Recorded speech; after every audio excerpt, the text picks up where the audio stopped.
Iran Israel యుద్ధంతో పశ్చిమాసియాలో ఉద్రిక్తతలు తీవ్రస్థాయికి చేరాయి.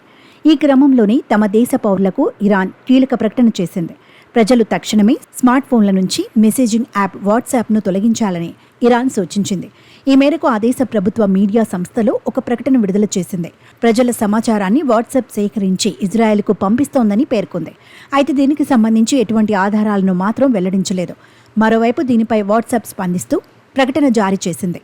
భవిష్యత్తులో మా సేవలు ప్రజలకు అందకుండా బ్లాక్ చేయడానికి ఇలాంటి తప్పుడు నివేదికలు సాకుగా ఉపయోగపడతాయని ఆందోళన చెందుతున్నామని పేర్కొంది. వాట్సాప్ వినియోగదారుల లొకేషన్లను ట్రాక్ చేయదని స్పష్టం చేసింది. అంతేకాదు, మీ కార్యకలాపాలకు సంబంధించిన లాగ్ కూడా ఉంచుకోమని వెల్లడించింది.